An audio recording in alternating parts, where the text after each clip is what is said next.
Hey, this is James Ortolani with Wilflex Inks. Tyler Dummett with Workhorse Products. Dave with Dick Clark Associates. Alan Howe with Sadi Chem. You're listening to the Two Regular Guys podcast.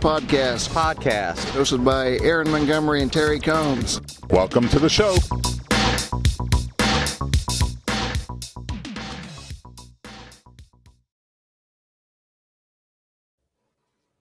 All right. Well, welcome to the show. It is Friday, August 21st, 2020. And I'm Terry Combs, and you can find me at terrycombs.com. And I'm Aaron Montgomery, and you can find me over at oursuccessgroup.com. Today, Terry, we had to do some last-minute rearranging. You got a text message this morning, a little 5 a.m. I don't know. We got to work on some people's calendars here, but even tagged in the Facebook post. But hey, it happens. So but as I said, Aaron, I woke up at 5 a.m. to that text, panicked for about 5 seconds, and thought, oh, wait a minute, we have another half show that we didn't do 2 weeks ago. That's right. That's right. So we are going to finish that show off. Looking forward to having that conversation here with you guys and the regulators, everybody checking in. Appreciate you joining us. And again, looking forward to your ideas. We feel like we've got another half show here, but as things go, it could be just the next phase in this show, Terry. Who knows? Half of a half. It's like nuclear waste. It's exactly. It just lives forever. That's right. So speaking of regulators, we've got our good friend Christine Shreve checking in. Good morning. Appreciate you being here, Christine, and Richard James. And let's see here. Actionaire Engineering said, "Be nice to me." We're trying. We're always nice. We're always nice. These things happen, so we'll figure it out. But Brian from Embrilliance checking in here. Thank you for joining us, and Todd and Ron and Janessa and Dot Tone Dan. Good. Terry, I'm glad Dot Tone Dan's here. It's going to make your dad joke all that much better. I know. It's all for you. Indeed. So appreciate all the regulators checking in and looking forward to having some of their feedback. But the other thing, Terry, is we get an opportunity to talk to Ruggs. I'm not going to attempt his last name because I forgot to ask it before we got started. We'll get that when he gets here, from the new Graphics Pro Expo, formerly the NBM Shows. Ruggs is a show sales director, and we're going to just kind of make sure that he's still alive and kicking after all the abuse that all these poor show folks have been through. So we're going to get a little update from Mr. Ruggs there. So looking forward to that. Aaron, we were talking before the show, and I said I was talking to someone just this morning who said, "Hey, is there a trade show where I can go see this piece of equipment?" And I'm like, "Absolutely not. There are no trade shows, man. There's a pandemic, right? Have you heard about that?" Yeah, exactly. Yeah. Real quick comment here from Jim. He's finally out of the hospital, Jim Kazikas. Right. Excellent, Jim. High five, and appreciate that. And Cindy King. Oh my goodness. Here's a blast from the past, Terry. Mr. Guy Chamberlain. What's up, Hey, Guy. Good to see you, sir. It's been a long, long time. Hopefully you're doing well. And Sandy checking in as well. So appreciate everybody being here. Looking for everybody's feedback, comments, questions, whatever. So, all right, Terry, well, let's talk a little news. Does that sound good? That sounds good. Let's do it. Okay. So first and foremost, kind of a quick last minute announcement. We haven't done a whole lot of promoting on it, but we're trying to do the third Friday of the month will be the date for the Decorators Community Virtual Cocktail Party. So that's happening tonight, 5 p.m. Pacific, 5 p.m. Mountain Daylight. Mountain Daylight Time. Mountain Daylight Time, which would be 6 p.m. Arizona. Mountain Daylight Time, 5 p.m. Mountain Standard Time. We don't do daylight savings time in Arizona. That's where we choose not to participate. Yeah, you just opted out. Apparently, you're the only state that checked that box. And said, that doesn't seem like a good idea. We're not doing that. You got to follow it up with what you also say about why Arizona doesn't do it. Well, I will follow it up and say it. We live in a desert. We don't need another hour of sunshine. It's raining sunshine all the time time there. Right. All right. 9 inches of sunshine and no wind inside. Yeah. All right. It's a little overcast actually right now. But oh boy, it must be pretty gloomy there then. It's monsoon time, Yeah. and it's the term monsoon is a disservice to every place that really has monsoons. It means it rains for about 3 minutes, the wind blows, and it should be how many leaves can be in Terry's pool at one time. And the answer is 1.5 bucket loads. That's what I took out this morning. Gotta love it. Eric chimed in saying, giving everyone the hot takes on time zones. It's why people come to the Two Regular Guys. Yes, that and the weather report from Phoenix, Arizona. I think that's why everybody tunes in. I like to think. We can we could probably just shut the show off now and be done with it. But all right. Well, we're here now anyway. So we're here. Let's go ahead and do this. So join us at the party tonight. Join us and we can talk all these silly things tonight and other, Terry, it's been a lot of fun. And not only does it get a little, we cover some random topics and just, it's a great conversation. It's like being at a bar with your friends, kind of thing. Yeah.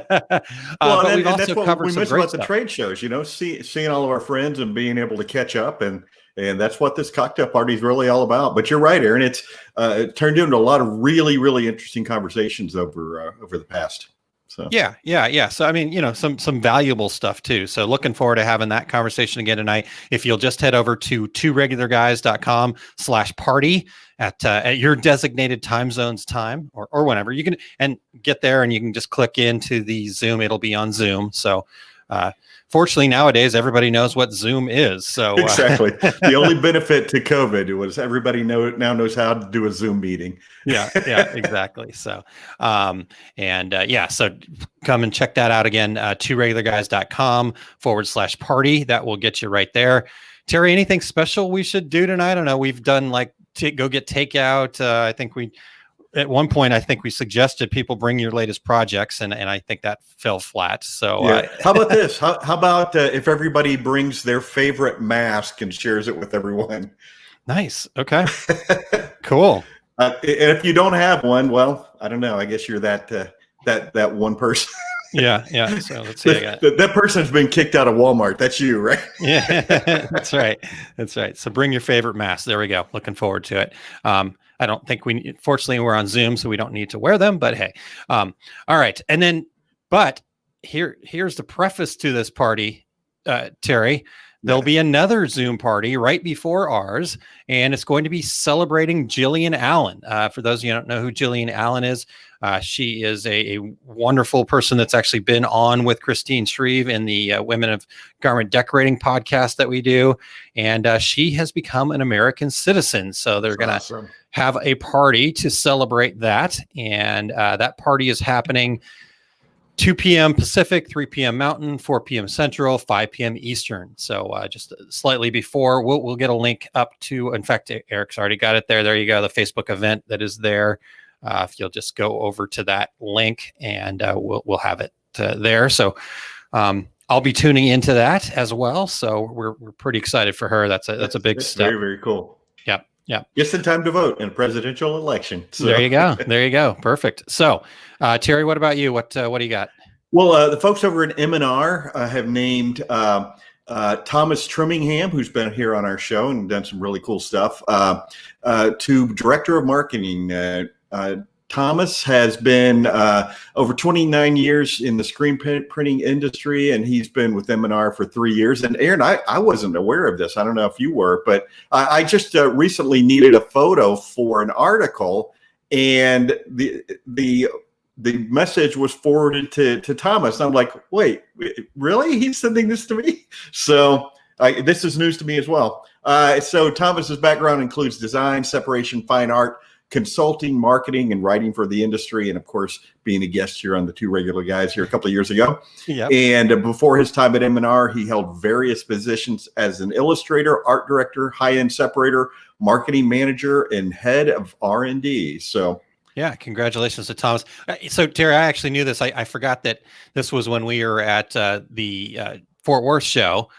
He was part of M&R then, and we had him on the show, but you were chained to your booth over there, so you didn't get to participate in that. So anyways, just like Arizona and daylight savings time, I chose not to participate. That's right. That's right. You opted out. So opted out.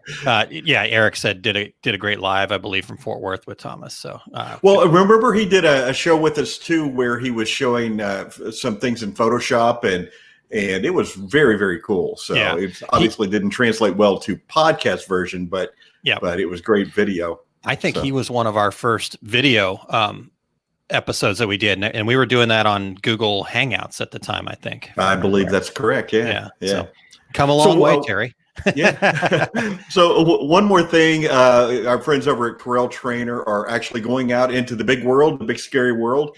They're attending NPS roadshows in Wisconsin. The state of Wisconsin is allowing some small events, and the NPS and Promo Apparel Print Expos will be held at Tundra Lodge in Green Bay on Tuesday the 25th and Wednesday the 26th at the Milwaukee Crown Plaza. So good on those guys. I was just talking to Clay over at Corel Trainer just a couple of days ago and lamenting the fact that we weren't able to do any classes. Yeah. He's working his butt off to get out there. So I think he's actually pretty excited to get out into the real world there. So I know he's kind of up there in Idaho and whatnot. Right. So, all right. Well, Terry, we've come to the part of the show that really everybody shows up for, and Dot Tone Dan and any of our graphics friends out there. I don't know if Morris or whatever, but Terry, the floor is yours for the dad joke. Yeah, this one's for all of our graphics friends out there. So what happened when Times New Roman, Helvetica, and Comic Sans walked into a bar? I don't know. What happened, Terry? The bartender yelled, "Get out. We don't serve your type here." Oh, my goodness. Wow. All right. Well, yeah, Daton Dan just fell on the floor laughing. I just know it. So, or he said, "I've heard that 100 times." Yeah. Hey, I do want to give a shout out, though, to Wayne. I believe his last name is Bruzis. He's with Start Bullets Visual Marketing in Alexandria, Indiana, and he says he loves our dad jokes. So shout out there to Wayne. All right, good. Well, thanks, Wayne. I appreciate you keeping that going for us, because Christine says I'm not sure how I felt about that one. So. Well, but if you'd have been able to see my my notes here on my outline, when I typed Times New Roman, it's in Times New Roman. Helvetica is in Helvetica. Comic Sans. Yeah. So it's more visual here on this end. Yeah, it'll look great on the show notes there too. So. All right, Aaron. Lamora says, "I have no idea." All right. Before we jump in, Aaron, we want to thank everyone who's checking out the Two Regular Guys podcast. If you are listening to the podcast version, we would appreciate you sharing with your friends so they can become regulators too. Plus, we would love and appreciate you giving us a review on Apple Podcasts, Spotify, iHeartRadio, Stitcher, and wherever you're listening to this podcast. We're always looking for new guests. If you or anyone would like to join us, go to calendly.com/2. That's the number 2, Regular Guys, with your show ideas. We always love to have new guests on the show. And if you're watching us live right now, join in with your comments, especially today, and reach out to your industry friends right now to have them join us too. Excellent. Well, Terry, we are open to new sponsors. So we've got some available slots. So if you want to check that out, just head over to tworegularguys.com/sponsorship. And we'd love to have you supporting the show, and we'd love to get your message out there. So again, check those out at tworegularguys.com/sponsors. You can get all the details, costs, what you get, all that kind of fun stuff, or just let us know. Ask us what questions you have. We're always looking for new and creative ways to support our industry and the decorators community out there. So please check that out. But Terry, where should we get started? Well, Aaron, I think today we want to start with a quick conversation with James Kochevar Ruggs from the new Graphics Pro Expo, formerly the NBM Show. Ruggs is the show director, as you mentioned before. Welcome to the show. Hey, thanks a lot for having me. I appreciate it. All right. So did I you get the last name right? Yeah. Butchered it as usual, but that's all right. Nobody gets it right the first time. It's Kochevar, but that's Kochevar. all right. Oh, that was my next get. No, I would never have. Well, I didn't even bother to try it, so at least Terry had the guts to try it. So hey, you're either going to be brave enough to try it and screw it up, or not try it at all, and that's right. Okay. Either way. So rugs, can you tell us about rugs, though? Is that something that we can talk about here on the show? Oh, sure. I mean, I wish I had a great story behind it, but really, my middle name is Ruggles, Old English family name. Nice. I've been Ruggs since I was knee-high to a grasshopper, so it's just sort of stuck with me. Try to be professional, but this James thing just doesn't stick. So, and for all of our listeners who see all those guitars on the wall, I already asked. He was not named after the movie The Ruggles. So that is correct. Awesome. All right. Well, Ruggs, let's. It's been a tough year. yes. You look pretty good, so we appreciate that you're hanging in there. But talk to us about 2020 and what you guys had to go through over there at NBM. Well, 2020. Am I right? That's kind of like its own statement. You just say 2020, and everybody nods and cringes. With it. Everything was fine, and then it went all 2020 on us. Exactly. So, we started the year with great intentions, just like any other trade show producer and media company. And, we even got out to Irving, Texas to launch our show season, only to have COVID stop us, after day one. So it was an abrupt halt and about face. And what do we do now? And how do we control the situation and make sure our clients are looked after? And I think we've done a pretty good job with that. But it was to stay away from the buzzwords that have plagued our world right now with pivot and new normal and all that kind of stuff. Avoid that stuff. Really, what we did was we just said, okay, what have we got? What are we good at? What is our core?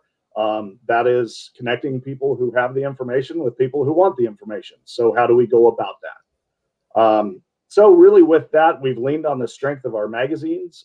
We retooled what we were doing for in-person shows and brought it to a virtual platform with our Breakaway Sessions. So the Breakaway Sessions have been really good. Again, those are basically full day sort of virtual trade shows where you've got live panels, you've got some video on demand classes, you've got some good learning going on for sure. We've had, a couple thousand people per show up and engage in those, which is really great. Terry alluded to the fact that there is no live trade show, so to speak. So this is at least an opportunity for people that are interested and hungry for information to go on, research some products, listen to some training, ask some questions in the live booths and that sort of thing. So so far we've been really happy with it, and we've got 3 more on tap for the rest of the year, and those are recorded, so you can view them online up to 14 days after the live session. Nice. Again, it's just providing an opportunity.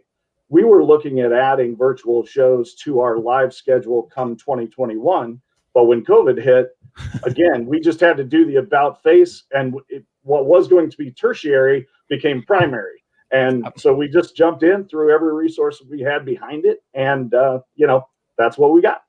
Yeah. And I think that's been, kind of, again, if we're looking for silver lining or we're trying to take positives out of all of this, things that we kind of were like going, like I said, tertiary becoming primary, and now you've got the resources, or you have to put the resources into making some of these things happen. So changes are tough, but sometimes also a good thing. So, and luckily you had it in the works. So it was just a matter of saying, okay, all those handwritten notes, we need that typed up. Basically that. Yeah, huge kudos to our operations team, to our upper management, to everybody, marketing, everybody that was involved. They had to, really just switch gears and not just, just change over, but it was shift into high gear because we had to make this happen rather quickly in order to, 1, stay ahead, but 2, you're in a company that has to generate some revenue. We wanted to keep everybody on staff as much as possible, keep everybody working, that sort of thing. So that really became an all hands on deck, and it really, you want to see people scrambling and stepping up. That was really a wonderful thing to see in an organization. So. We want to make sure that we tell you and tell Katie how much we appreciate her keeping us updated on sometimes a weekly basis, so that we could keep all of our listeners updated on what's happening with the shows. And Katie was a real trooper, reaching out to us, sometimes 30 minutes before going on the air, saying, "Okay, here's the latest." so thanks to Katie. Yeah, Katie's great. I wondered why you didn't have her on. Quite frankly, I have a face for radio, so I thought maybe she would come on. Whatever. All of our podcast people are saying, "I don't get it. He's great." Hey, Ruggs, we have faces for radio as well. So, Hey, 3 regular guys. Okay? That's right. That's right. You join the crowd. There we go. Exactly. Well, so we've talked about 2020. Tell us about 2021. So 2021, we're really excited. We're making the jump. For those of you that have been around a couple of decades, you know that we used to have the Sign Business Digital Graphics show, along with the Awards and Engraving show and the Printware show. Mm-hmm. Well, then we transitioned. Those all corresponded with the titles of our magazines. Then we transitioned to the NBM show to make it a little more curt and a little easier to get off the tongue. Yeah. Well, when we decided earlier this year to combine the magazines into one powerhouse magazine called Graphics Pro, we thought now is the time. Let's bring back the continuity. Let's introduce the Graphics Pro Expo, which we're affectionately referring to as the GPX, which we love. We think it's got a good buzz to it, very strong. We can't wait for the marketing program to start behind it. But more importantly, now we're going to come at it from this multiple tier approach with, in-person events, virtual events, very strong digital programs to support it, that sort of thing. So, we just actually launched our schedule. So we've got 6 dates, cities that most of you are familiar with. We're going to be in Irving, Texas. We'll be in Indianapolis. We'll be in the Meadowlands, Long Beach, as usual. We're adding Pittsburgh to the list this year, or for 2021, and then we'll be back in Charlotte as well. All right, cool. Yeah, well, the Breakaway Sessions that we're working on currently, that's to come. We're just trying to figure out the best schedule for that, and then we'll be announcing those as well. Cool, excellent. I really love the fact that you can go in and listen and view these sessions for 2 weeks after, because not in our industry, sometimes Tuesday at 10 o'clock isn't necessarily there's yet another crisis happening on the production floor. So being able to do that is very, very cool. Yeah. It's, if I can encourage you guys listening to especially jump in on the panels. There have been such great peer-to-peer sharing on those panels. Some of it coming from a manufacturer standpoint, but really the majority of what we're picking up and really getting rave reviews on is just that peer-to-peer sharing from our panelists. And then when you can take that and the ideas that you glean from those sessions and take it into the training sessions themselves, or go visit those booths of those folks that are exhibiting and ask questions. Again, you can do that live, through chat. It really is a nice way to get that somewhat trade show experience, but do it from the comfort of your own home and do it on your time. Yeah, that's fantastic. Yeah, definitely, listeners, regulators out there, make sure that you get over there and check that out. In fact, Eric just put up in the comments, the current Breakaway session is underway until the 26th and covers the academic market. Check it out. And he's got a link in there. So if you're catching the podcast version of this, make sure you head over to our Facebook page at facebook.com/2regularguys, and you can catch all those links in there. Ruggs, I guess let's wrap up here with, how can listeners find out more about GPX? It does have a nice ring to it, by the way. and how and can they reach out to you? What's the best way to connect? Absolutely. Well, currently we're working on the new GPX website, but for continuity's sake, we have to make sure that people are still heading over to the nbmshow.com. You can find all the GPX dates on the future show dates section. Anyone who'd like to reach out, there's contact information there. Perfect. The new 2021 contract is ready for anyone who's looking to exhibit. Obviously, we haven't opened registration yet for those because we're just way too early in the game for that. However, as usual, we will always have free registration for the show and for education. Same is true for the Breakaway Sessions. If you'd like to check one of those out, those are free to attend as well. So we'd love to have you there. Lots of contact information on the site, but if you'd like to contact me directly, it is rugs@nbm.com. Sweet. Excellent. Fantastic. Well, Rugs, thank you so much for your time, and thanks for everything that you guys are doing to keep the education flowing throughout this crisis, so to speak. But I think we're all making the best of it, and appreciate everything you're doing. You bet. Thanks for having me. Appreciate just the opportunity to be on and talk about GPX. Fantastic. Thanks, Rex. Thanks, guys. Have a great day. You too. All right. Excellent.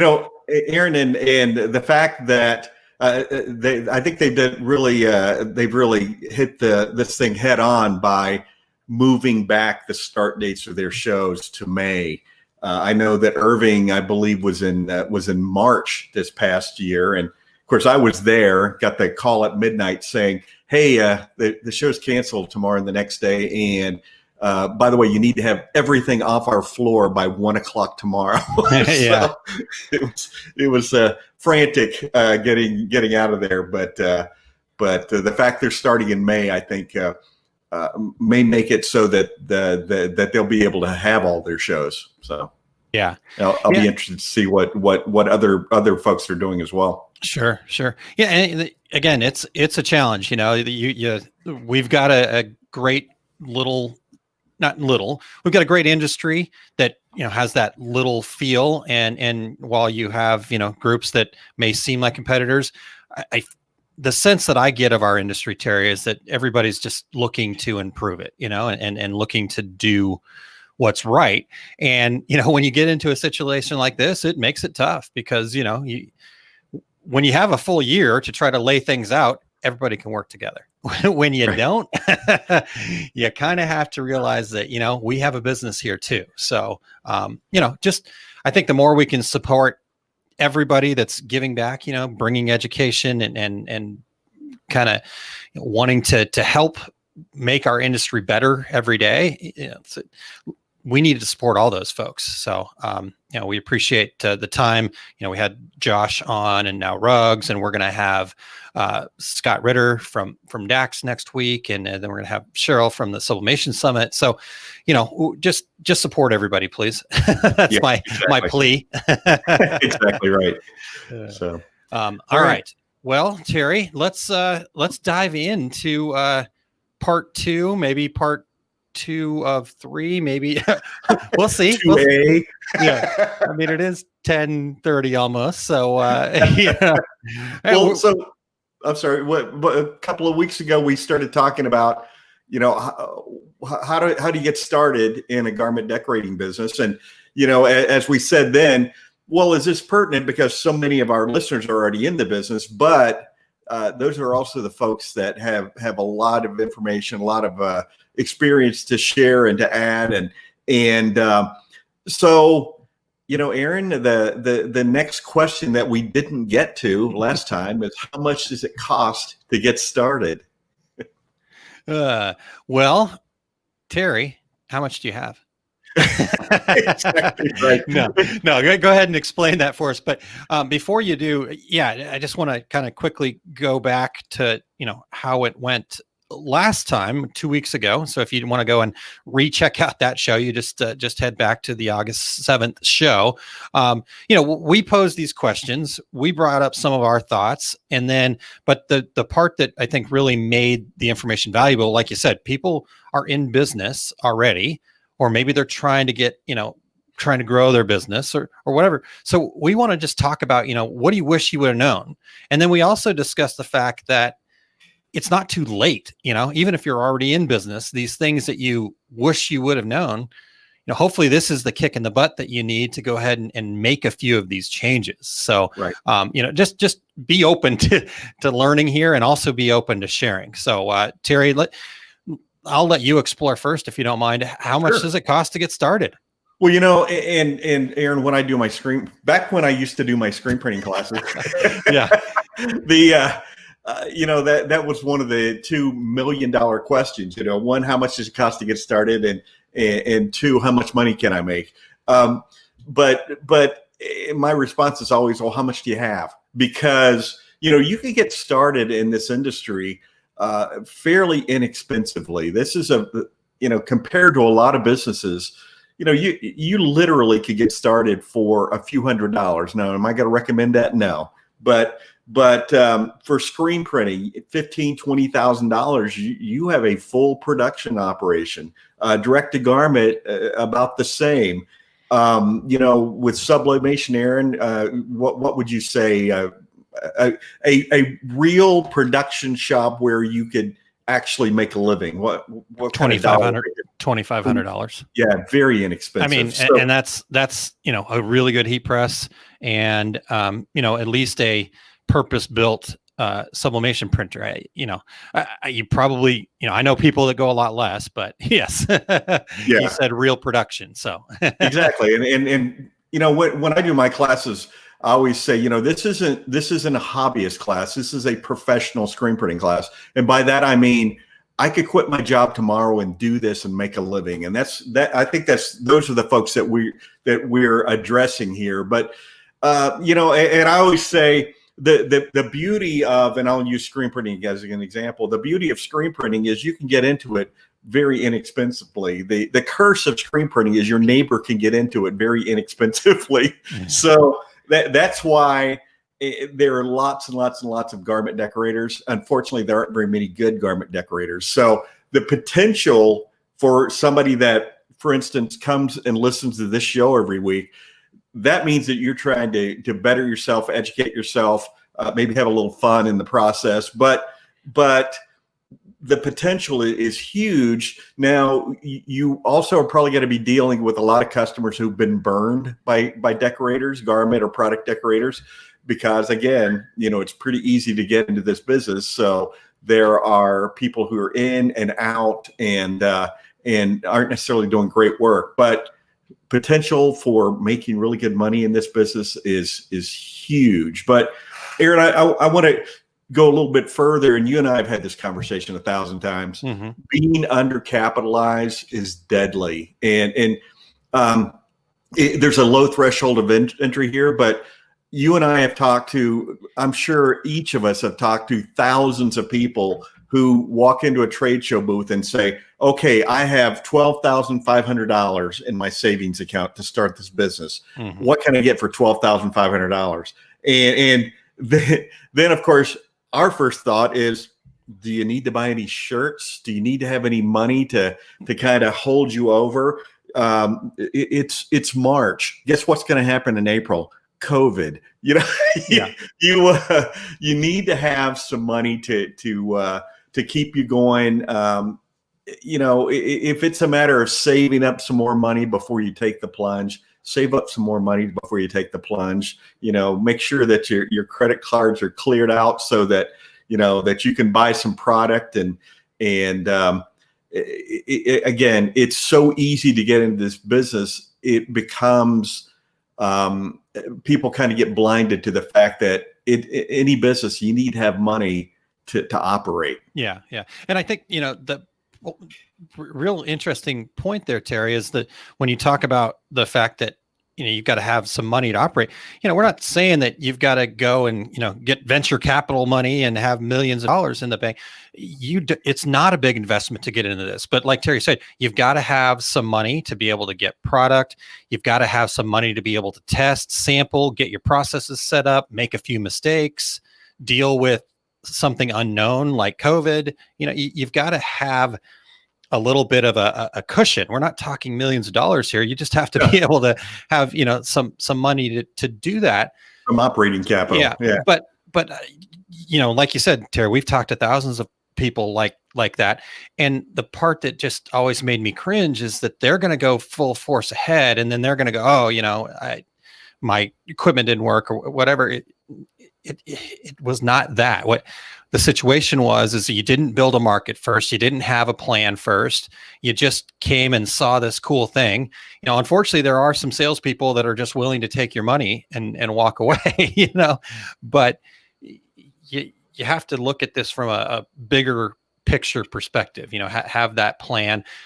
The great part about this industry, though, is that there are lots of people with equipment, and they may not be as busy as they'd like to be, which means there's a lot of people that can maybe print some jobs for you while you build a market, while you get your plan together, while and there are also people that just do that as a wholesale business. So lots of them. Yeah. I mean, heck, my favorite, when it comes to screen printing are the folks up there at Mind's Eye Graphics, that they've gotten so good at what they do as screen printers that they understand the whole wholesale process, and they've got it all down where you can send them the shirts and they'll print for you. I mean, there's lots of people out there like that, but so that's what I would say is get started by letting somebody else do the work while you learn and build your business. Test that idea you have. You have the greatest T-shirt idea of all time, and let me just tell you right now, you don't. But you may have a great idea. Somebody else is doing it, but that doesn't mean you shouldn't. There's lots of room out there in the marketplace. But you're exactly right, Aaron. It's so easy to go out there and find a contractor so that you can build up a little bit of build up some revenue, build up and yes, are you going to make as much money jobbing it to someone? You're not, but you can build up a customer base and then make that plunge into the business. And I guess we probably should ask Eric, what's it cost to get started in an embroidery business as well? I'm sure he'll pop it up on the screen at any moment here. But so Terry, before you keep going there, one other thing you mentioned, you're not going to make as much money when it comes to outsourcing, and on that one specific job, you probably won't. But if you actually think about it and look at it as a bigger picture thing, there's a chance that you're not going to make as much money per job. But think about the fact that you don't have any inventory carrying costs, which people don't understand or even calculate. The fact that you had to pay for inventory that's sitting there, not making you any money, that costs you money when that stuff's sitting there, and being just on demand is very difficult. You don't have any spoilage, which is, hey, I printed 100 shirts and realized that I forgot a screen, or, heck, sublimation's a perfect example of this. It's still somewhat of an art form. And so you can press the same, mask, 100 of them, and 3 of them are going to have a little wrinkle or crease in them that you just have to, throw out. But, most people don't factor that in, so there's all sorts of different factors that you got to look at. Not saying that you should always wholesale out everything. Once you have what I think happens, Terry, and this is just my own vision of how this works, is what I think happens is you build a market, you start doing stuff, and you're going to maybe start jobbing some out, but you're maybe going to take on some of those jobs yourself too as you kind of grow into it. But you get to where you're really good at one thing, and now you've got your process down, and now that's where it's time to turn the switch and not worry about having somebody else do it. But you got to get to that point, and it's not easy to get to that point. Like I said, there's definitely some, I'm not making as much money, and then you're going to be actually spending money because you're working on it and trying to figure it out on your own. So that's where having enough capital to get from point A to point B is important, right? Right. Exactly right. Yeah. Well, and Aaron, here's a perfect example. Almost everyone in advertising, specialty, promotional products, nearly everyone in that business does not do any production. All they do is facilitate. You want frisbees? Yeah, I got frisbees. You want memo pads? I've got memo pads. You want T-shirts? I've got T-shirts. But they don't do any of this production themselves. And maybe that's the business you want to be in as well. Maybe you want to be in that business where you're not dealing with the end customers all the time. You're just there producing product. Along those lines too, you have to guesstimate what your revenue is going to be, and and let me just give you a hint: guess low. Yeah. It's always a bonus if you make more than what you guesstimate. But I think people tend to have a lot of pie in the sky ideas and hey, there's nothing wrong with dreaming big, But Yeah.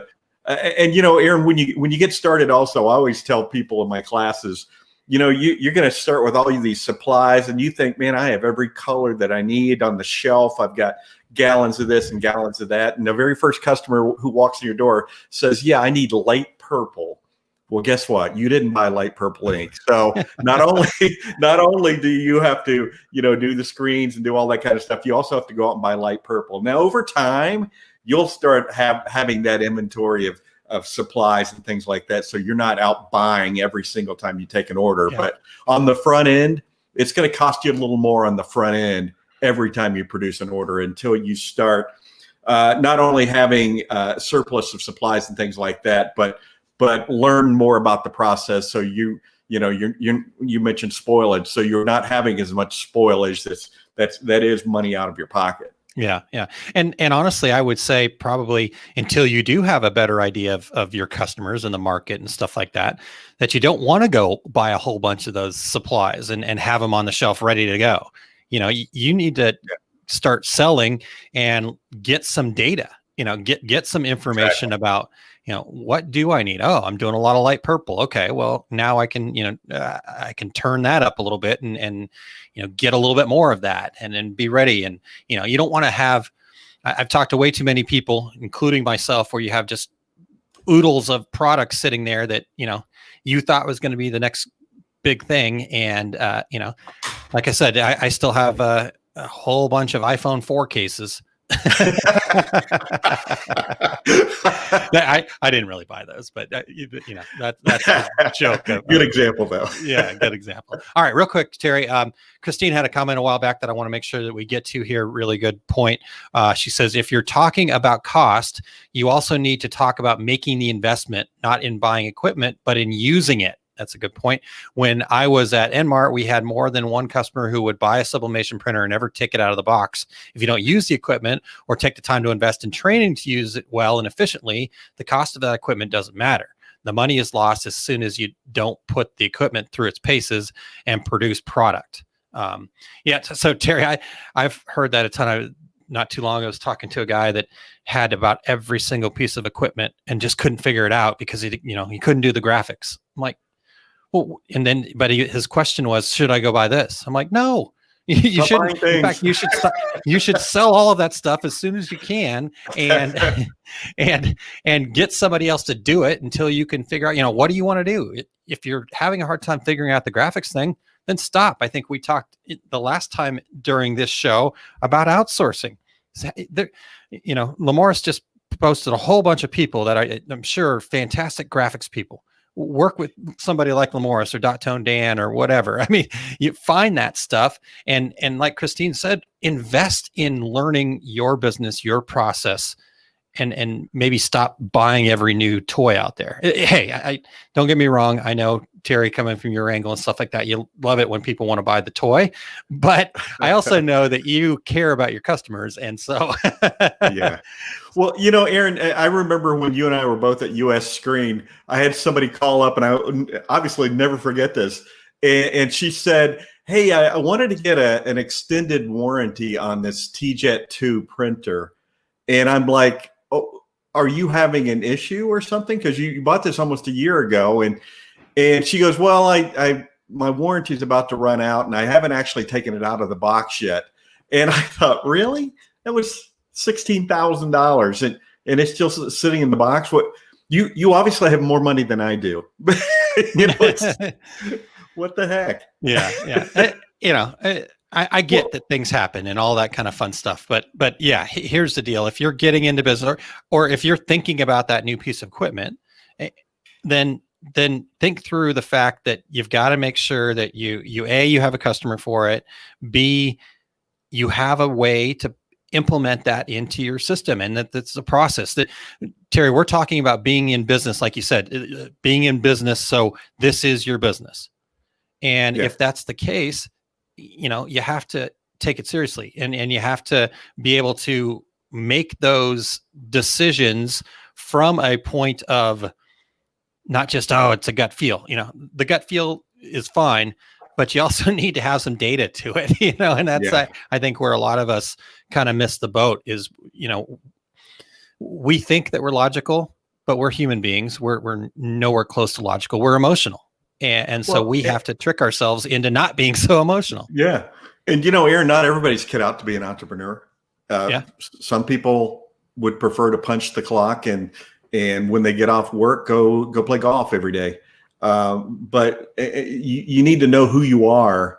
And if you are that person that is self-motivated to take that machine out of the box and learn to use it. I remember we had a guest on the show once and asked him, how did you, blanking on his name in Cleveland, but how did you become an award-winning screen printer in just 3 years? Pierre Jemnicki. Yep. Yes. And he goes, oh, it was really easy. I just spent 100 hours a week working on it. Well, guess what? If you're an entrepreneur, that's what you got to do. Yeah, totally. All right. Brian said, business serves the needs of a customer. Find a customer before beginning. You might be great at getting clients. Do that. If you want to produce, find someone who can get clients, but needs a producer. I mean, that's I think a great point is, again, find who you are. You just mentioned that, Terry. Find what you're excited about, why you decided to start this business, and stay focused on that. And then try to find partnerships, relationships, ways that you can get the things that you aren't that excited about done in your business. Right. So, all right, let's see here. I think Eric really wants to be on camera, Terry. Just a little side note. I'm kidding, Eric. I'm totally kidding. He said, I actually do have a comment where there are ads saying how many of X items you have to decorate to cover the cost. That's talking about your lease payment, not your supplies, wages, overhead outside. Don't just plan to cover payments or break dead even. So, Eric, jump on here real quick and explain further, please, sir. All right. I was actually joking about coming on camera. Yeah, I know. But all right. You put it out there, so don't do that to me. Now, this is something I haven't seen as much lately, but back in the day, there used to be these advertisements, especially for like single head embroidery machines. They were like 15 hats and you've got your monthly payment. And everybody would come up and say, oh, well, I can sell 15 hats. I'm like, okay, yeah, 15 hats might cover your monthly note, but it's not going to cover the location that you want to be in. Installation, the hats themselves. That's the thing too. It doesn't talk about the supplies that you need. It didn't cover the thread, stabilizer, the time that you're going to spend doing it. There's just this point where people were looking at this like, oh yeah, you can get into business. You got to sell 15 hats. I'm like, all right, yeah, it's going to take you a long time to pay that off. And on top of it, you're not making any money in the meantime. There's no overhead being calculated. And on top of that, whenever I've taught pricing, I know we talked about covering costs. We talked about the cost of getting in, but pricing is a huge part of this. Whenever I talk about pricing, people are doing their pricing to break even. And I'm like, did you want to break even? Was that the point of this thing? Or are you trying to make some profit? Like, are you just trying to make like money move around in different accounts? You just want a paycheck? Like, make some money. Yeah. Barely. You're not going to make up in volume if you're losing money on every job. No, and invariably, I've talked to people where I'm looking at their spreadsheet because invariably there's an Excel spreadsheet, which I come out and people get mad at me because I don't hand out Excel spreadsheets. Because I always say, if your business can be boiled down to an Excel spreadsheet that everybody uses, we probably need to think harder about your model. But I love spreadsheets. So. Yeah, I know. I mean, I like spreadsheets too. The problem is one generic spreadsheet for everybody doesn't often take things into account that I think need to be taken into account. But every time I look at one, a lot of them are a break-even cost. And I'm like, well, if we just want to break even, and sometimes they don't include the labor for the entrepreneur involved. I'm like, okay, well, at the very least, you need to be thinking about, we joke around about, do you just want a paycheck? But some people aren't even calculating for the paycheck. Like they're not even calculating the pay into it. And that's one of those things. You need to think a little more about how you're going to live. And that's why whenever I do pricing, I talk about, instead of saying break even point, I always say the minimum to maintain, meaning, can I put the energy I need to into this business to continue doing it? Do I have enough money coming out of it that I then can put enough energy into it? Because it's fine if it's a side hustle, and it's fine that it's, to some degree, it's even fine if it's a hobby. The problem is if you ever want to actually keep doing it and growing it, it has to be making enough money. And let me tell you how bad it is to retrain customers who you've been giving hobby pricing. Yeah. That is never a fun thing to do. No, not at all. Well, in business is way more fun if you're making money doing it. Just Isn't everything way more fun? Exactly. more fun, more money. Exactly right. So 15 hats a day during COVID. That's how many you have. That's how many you have to sell to keep the doors open. Yes, absolutely. It's not quite that simple. And absolutely, I'll say Aaron's right. I remember many days going, okay, so we bought a whole lot of trucker hats with a braid across the front, and nobody wants them anymore. It was hilarious when they came back in because all of a sudden dead stock became vintage headwear. But we had shelves and shelves held down because I was in a company that had been running for a long time. And you end up with these just boxes and boxes of stuff where you're like, okay, who was it who wanted the like underprinted weird like fluorescent orange hats? Where were those come from? All foam fronts? Really? Okay, yeah, nobody wants these things. Who wants these things? They'll Find come somebody. around. Stay in business long enough, it'll come around. It always comes back around. The problem is the staying in business long enough to use the stuff. But there's always stock to be bought. There's always a new thread color. There's always something going wrong. Also, breakage. How many times have you had somebody who like they are mortgaged to the hilt, and if something breaks on a machine, they've got nowhere to go. Oh yeah. They're out of business. Out of business. Exactly. If you're not figuring repair costs, if you're not figuring for a little bit of disaster, you're probably not going to make it. Yeah. All right. Well, Eric, thank you so much for jumping in here. Appreciate you joining us. We'll see you on the other side. You know, if you need me back, I'm always here. I know. You rub the lamp and I will appear and handle things for a minute. The genie pops up. Get you later, guys. All right. So, Terry, the thing I wanted to also kind of, so we can close up this question here. So we're going to go into bonus time, but I think we're okay. The business is a bit of a tightrope when it comes to these things. Again, the beauty of our business, like you have said, beauty of our industry is that it is a fairly low barrier to entry. I mean, you can make things happen. I've seen people, make things happen with very little capital and do just fine. But you also have seen people that, that go, okay, that guy only spent, $100 on his printer and bought a $300 Amazon press and he's making it work. Yeah. Because whatever happened, his situation was different, got lucky, whatever the case may be, that doesn't mean that you're going to have that same thing happen. And so I think our point here, Terry, and correct me if I'm wrong, is we just want to make sure that people are aware of the fact that don't get yourselves, like Eric said, kind of mortgaged to the hilt where you can't take on, again, we're not saying you have to, be overcapitalized or have, tons. What we're saying is be aware of the bigger picture of your business and understand that you've got to be able to make some things happen. And, it could be just having a credit card available that, as your backup and be willing to use it and be willing to look at things as an investment as opposed to just a cost. But those things are going to happen. It just, it's, I guess the best way to put it, Terry, is if you think it's not going to happen to you, it is, right? Exactly right. Exactly right. So that's, so again, I guess that's kind of been my whole point for this particular topic, Terry. You want to summarize, how much does it cost to get started from your vantage point? Well, yeah, again, most of us in this industry, if you have $20,000, you can buy all the stuff you need to have a functioning production shop. And by that, I mean a shop where you can actually make a living, pay yourself and put some profit away. And so, there's so many businesses that it's hundreds of thousands of dollars to get into business. But the opportunity is huge, but do it right. And I feel like every show I have to throw this in there. And don't learn to use that equipment on YouTube. Yes. Again, the whole point there is some good information on YouTube, but there's also some bad information on YouTube, and there's also some things that is information that doesn't match up with having a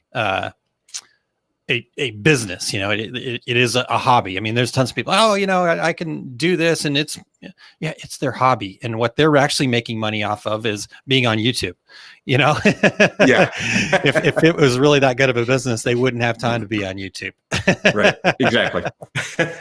So, all right, Terry, should we get to the last one? I know we're coming to the end. I think we should, Aaron. Okay. Let's jump in. All right. Well, let's see here.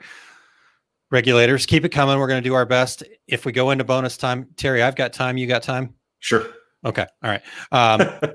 What's one piece of advice you would give a new decorator? All right. Well, of course, I made a list of 3, but here's my first one. Have fun.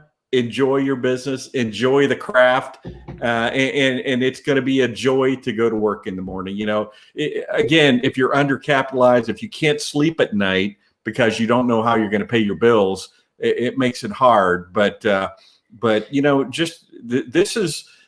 this entire industry is a really creative industry, and it's a fun business. People want to buy what we have to sell. So my piece of advice is if you decide to get into this business, enjoy it. Enjoy the craft of creating.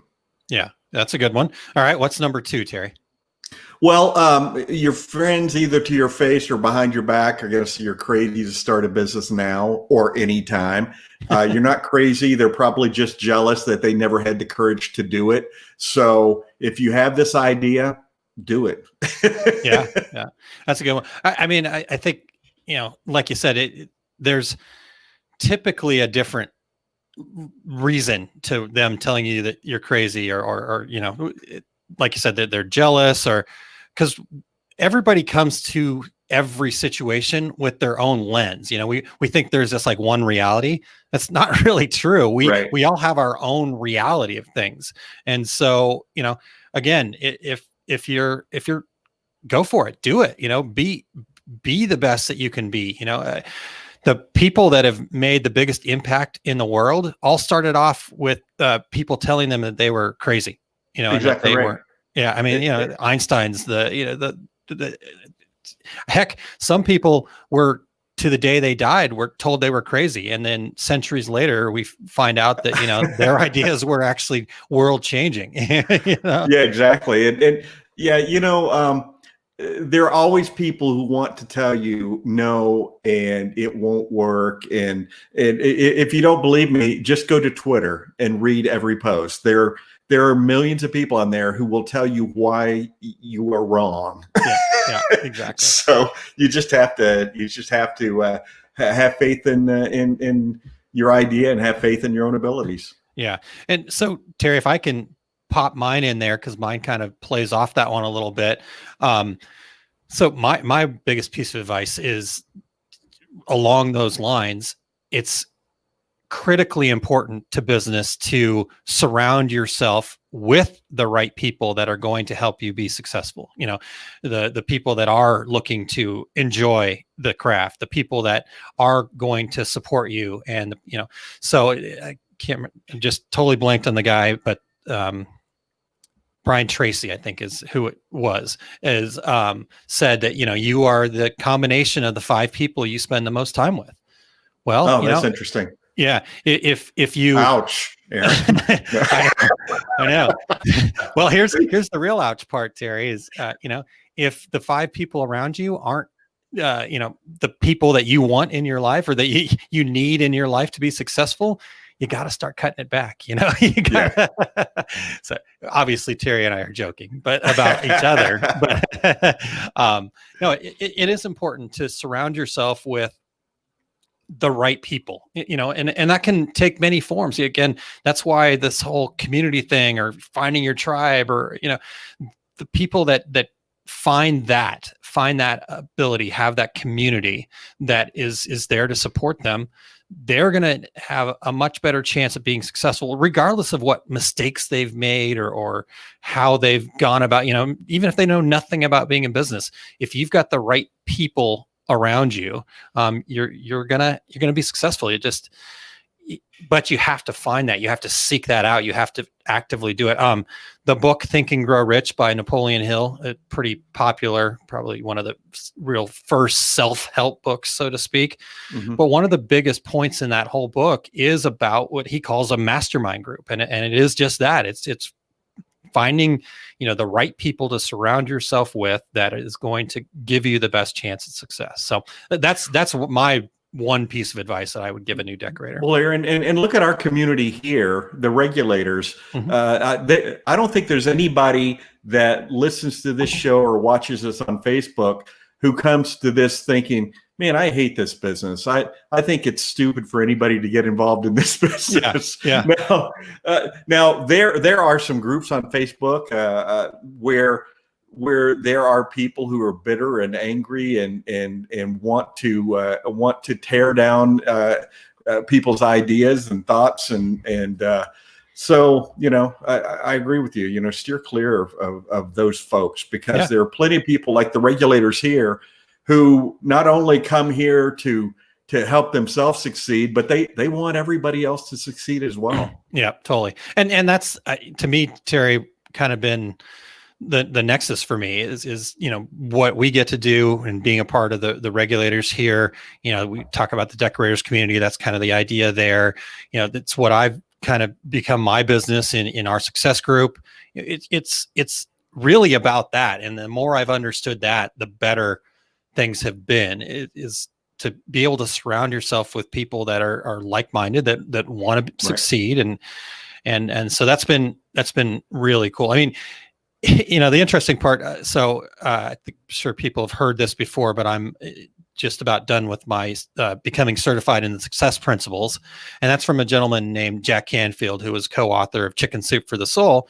And his story is interesting in the fact that, once he realized that fact about surrounding himself with the right people, the people he decided he needed to spend less time with were his parents.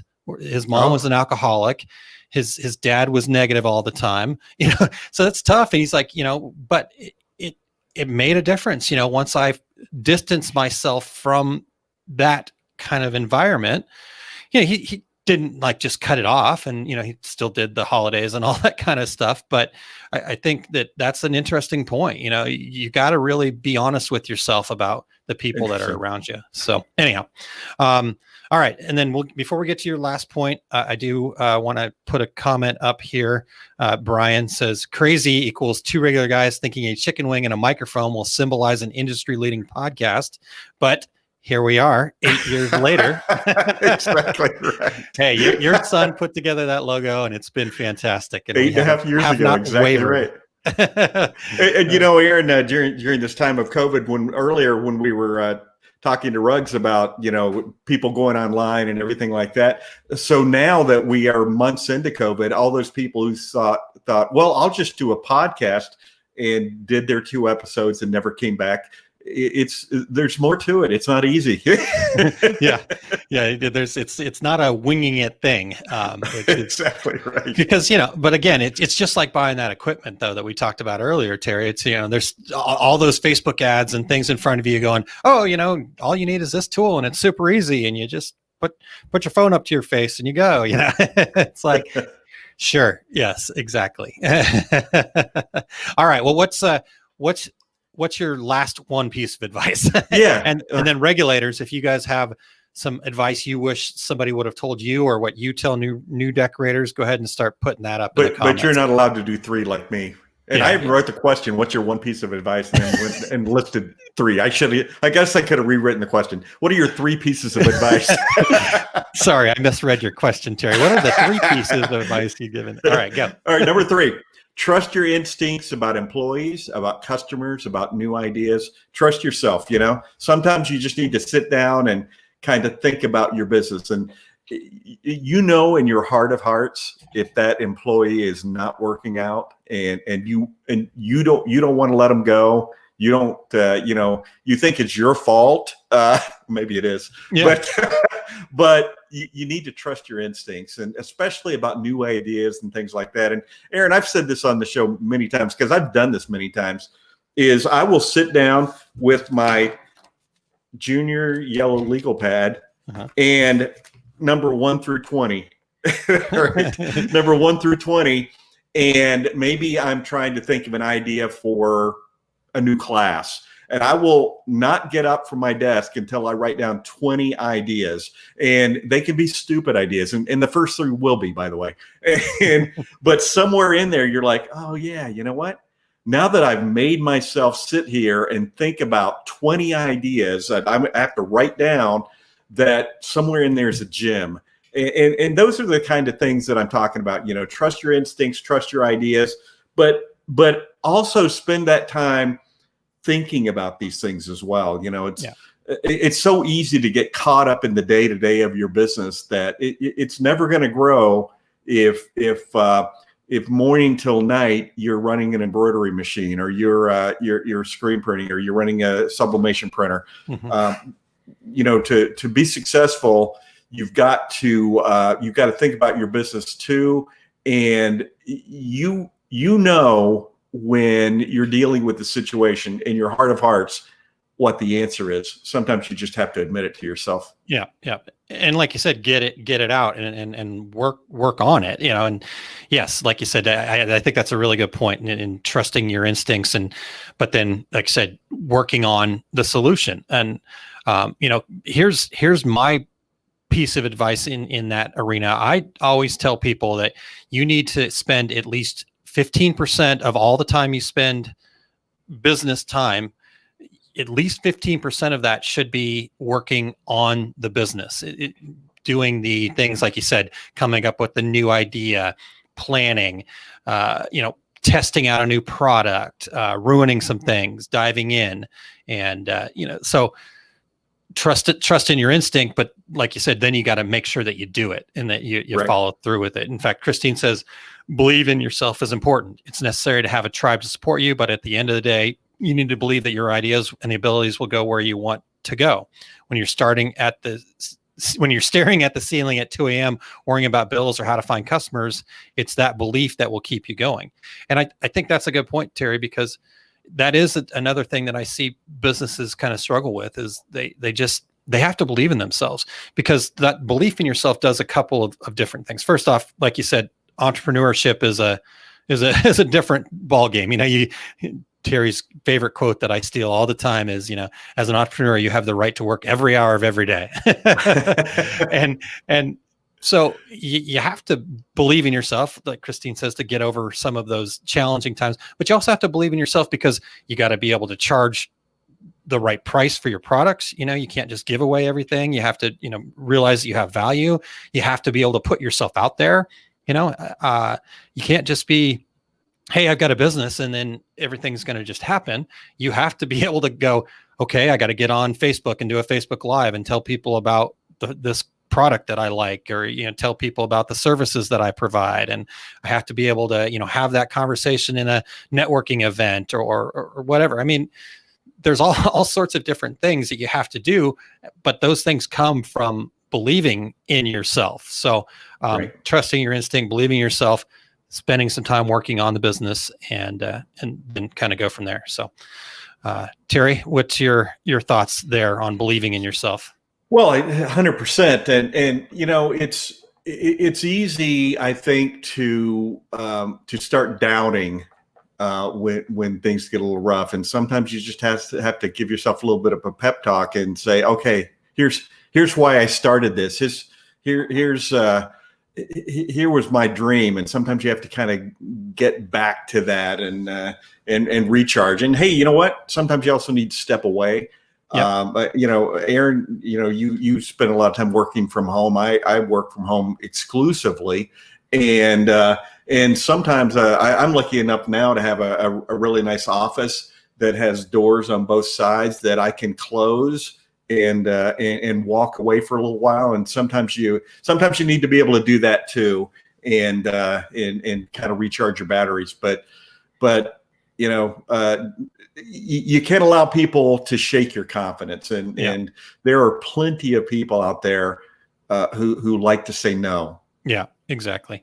And yeah, that's okay. That's their right to say no, but it's also your right to not listen to them. Right. And I think that actually ties back nicely to making sure that you have the right people around you, you have the right community of support around you. I mean, look at like the group that Christine's built in the women in garment decorating group. Right. I've certainly obviously not in it, but the feedback I hear is the support and the opportunity to be vulnerable and have those conversations about real issues, but at the same time feel supported enough that you can throw it out there, and instead of people going, well, you're stupid and you can't do that, they're going to say, okay, let's think through this. Let's work through this together. We're here for you. We know you can do it. You've got this, that kind of thing. So, all right, Terry. Well, great stuff. Appreciate all the regulators joining us. And in fact, Brian says, interesting to see successful people offering the same advice. And Christine follows it up with, great minds think alike. So, I missed this one from Eric earlier, but I want to make sure we get this one. There, just flipped on me. That's also the power of doing plus documenting. So, very, very good point. You gotta take the action. You can't just have the thought. You have to actually get in there and do it. And right. There was another thing that I read not too long ago that really kind of hit home for me, and I won't remember the exact quote off the top of my head here, but basically something to the effect of, successful people have just failed more than right. others, and I think that's something that a new business should think about, is you just haven't had enough failures yet, so you need to go out and search for those failures by doing it. So I read something recently as well where someone said that successful people fail and then go on to the next step with the same enthusiasm. yeah, that was a Winston Churchill quote, I think. Yeah, that's exactly right. I'll have to find that one. Yeah, that's a good one. So, Christine says, the women in the WIGD, Women in Garment Decorating Group, are amazing. I am so proud of what happens there, and to see women supporting each other and helping each other grow. Yeah, exactly. So find those things, Terry and I can't join that, but we've got our decorators community here. That right. All right. Well, Terry, anything that we missed, or anything that why don't you go ahead and summarize for us then? I guess, and hopefully a lot of folks will come back and listen to these two shows who are thinking about getting into the business, and hopefully we've encouraged you along those lines.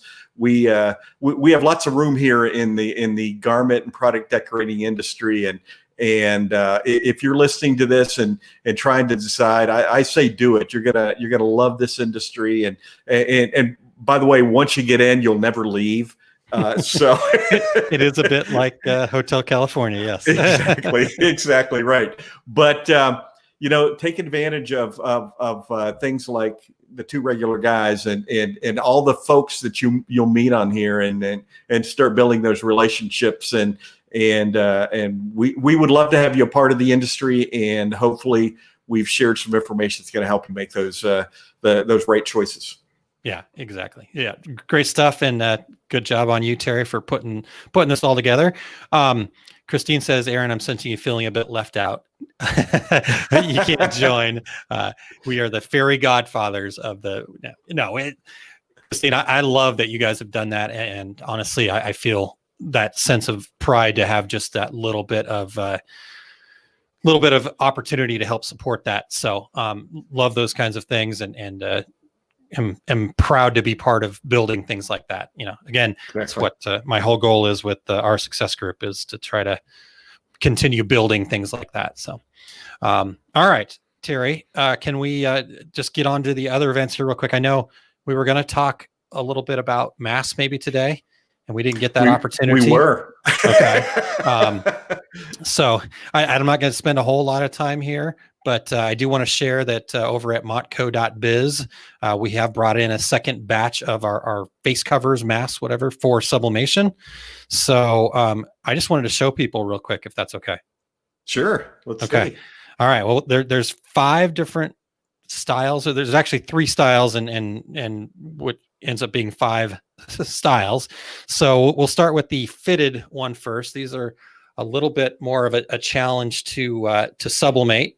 So I normally recommend, not sublimating the whole thing, but they are a nice fitted version here. I make it so I can actually put it on my face. So this should be fun. trying these things on for the podcast listeners, but yeah, so they've got an aluminum nose bridge in here, and yeah, they go right on that. It fits pretty nice. I do have a decorated one here. The way to decorate these is to fold them in half and then press both sides. So you press on one side and then press on the other side. And if you give it enough pressure, you can you're going to have more spoilage on this one, probably because of the seam, if you're doing it all over like I've got with this particular mask. But so there you go. So there's nice. That's one. Todd says pressing some right now. Great product. Good. Glad to hear that. All right. And then the other two styles that we have just come in two different sizes. So we've got the black edge version here. This is a triple layer. So there's a cotton layer in between for filtering. And then you've got these black edges. We intentionally brought in the black edge ones because of how challenging it is to make sure that you get it just right. And so we have the black kind of stretch part. So yeah, you got an adult size and then a youth size of that. Perfect for back to school, because all those kids need to be wearing masks at school. So correct. Oh yeah, the schools. I can't tell you how many school programs I've seen out there, and you know, there's more to come. So if you're not doing this stuff right now, again, whether you're printing with screen printing, direct to garment, or sublimation, you know, or I know some people putting some heat applied vinyl on, things like that. I've seen I know over at Digital Art Solutions, they're coming out with an entire line of graphics specifically for decorating masks. Yeah. So, people, I heard somebody say the other day that, oh, it's just too saturated. Nope. It is not. It is not. Think about it. It's yes, it's brand new, and there's lots of people that need them. And so, yes, there's a lot of discussion about it right now, but that doesn't mean that it's saturated. It means that there's lots of discussion about it right now. And so somebody around you needs them and doesn't know where to get them. And exactly. So it's your job to make sure that they know where to get them. All right. Last style here, Terry. This is a kind of full decoration here. And this is a 2-layer, and then it comes with some filters that you can put in it. So again, we did the black, so that way you don't have to worry about sublimating and trying to, because you can see on this one that's white. That was the only version available. I didn't get it set up just right, and my bleed went on to the this. So right. I'd have to tape off those corners. But so there's a adult size. And actually, it's upside down. And I won't try on the kid size, but there's also Lewis. Lewis should be standing there wearing that mask. I know. Oops! I just took out my headphones instead of taking off the mask. Anyways, so that's what we've got. If you want to check it out, it's at motco.biz, and we've got them blank. We can actually. Oh boy, I just put that on there. We got them blank, and we also can help with some wholesale printing of them as well. So very good. Maria, good point here. Sorry, Erica, touch the buttons. Our school is also recommending water bottles. Oh, so we're seeing. Interesting. Yeah, that's a good point. And then Todd says, when we mentioned about the fact that it may be saturated, it's not. And Todd says, everyone has a shirt, better not print anymore. Yeah, exactly. Same theory. Maria talking about water bottles, seeing a lot of people decorating like hand sanitizer holders. I've starting, it was in Target. I saw a shirt with a matching mask that they were selling as a combo. Right. I've seen that. So, lots of opportunities out there, guys. Aaron, I was in Huntington Beach this past weekend, and for the first time ever, I bought souvenir masks. Wow, there you go. Souvenir masks. I love it. Yeah, I'll share them tonight at the party. Nice. Cool. So yeah, I got to show up at the Decorators community party. See that? I love that. Good. All right. So that's that. The other thing I've got coming up here, Terry, is tomorrow morning, I've got Small Business Saturdays. I'm going to be talking podcasting actually, and podcasting for business. that it's not just, hey, throw it up for 20 episodes and go from there. But I've got my friend Mike Wilkerson, who has been a great resource for me in learning to do better in podcasting. He does all my editing for me and all that other kind of stuff. So he's going to be joining me. So you check that out at liveosg.com if you want to check it on the YouTube side of things, or if you just go to facebook.com/Art Success Group Pro, you can watch that there. So that's happening tomorrow. You want to share Eric's, and then if you've got anything left on yours, sorry.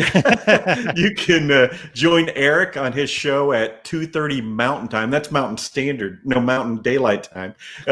For the Take Up today, it's all about taming textured substrates. And you can, I'm sure Eric's going to pop it up on the screen, facebook.com/Eric Campbell. And also Demystifying Next Level Digitizing webinar now is in a recorded form. It's about better running, bolder, more beautiful embroidery with a faster cycle from concept to completion. And you can find that at bit.ly/EricDD. And Aaron, for me, I still have one thing on my schedule, but we'll see how confident we are. I did hear that Cook County in Chicago is making things difficult for any group gathering. But as of right now, my complete screen printing business course is still scheduled for Atlas Screen Supply in Chicago, November 14th and 15th. Otherwise, I'm hard and fast looking at scheduling events for 2020, Aaron. So 2021, yeah. I'm sorry, 2021. Yeah, that's right. Yeah, that whole statement went all 2020 on me. Yeah, exactly. You just you got 2020 right there. So, all right. Well, cool. Check that out again. terrycombs.com under the tab tour dates. It's a little lonely over there, but you can also pop over there and just tell Terry hi too. So. Yeah. All right. Cool. Well, Terry, I think we've gone plenty into bonus time here, so we want to first thank all the regulators for their help and support and all the things that they brought to the table today. Really great information. And we also want to thank Ruggs from NBM, pretty soon GPX, for his update on everything going on in their trade show world over there. And appreciate all the effort that they're putting forth over there to continue bringing great education to the industry. All right. We also want to thank our show producer, Eric Campbell, and show producer / briefly on the show today live. And you can find him at ericcampbell.com. Excellent. Next week, Terry, we're going to be welcoming in Tony, and I'm not even going to attempt his name again. I've decided I just got to stop butchering people's names until I just need to remember to ask them. But we're going to have Tony checking in with us. He's been screen printing for a couple of years, and actually probably be a nice segue from what we've just talked about here today and 2 weeks ago, kind of getting started, what he's learned and what he wished he'd learned, and kind of go from there. We're gonna quiz him, Terry. Obviously you've been screen printing for a couple of years, so can't wait to quiz him and find out what misinformation he may have got too. Exactly right. All right. As you said, we're well into bonus time. So until then, I'm Terry Combs. He's Aaron Montgomery. And we are the Two Regular Guys. Thank you for listening to Two Regular Guys. Check out our website at tworegularguys.com. That's the number 2, regularguys.com. You can also interact with us over at our Facebook page, facebook.com/tworegularguys, or send us a tweet, twitter.com/tworegularguys. And we have a YouTube page. You can find all that from our website, tworegularguys.com. Thanks for tuning in, and we look forward to spending some time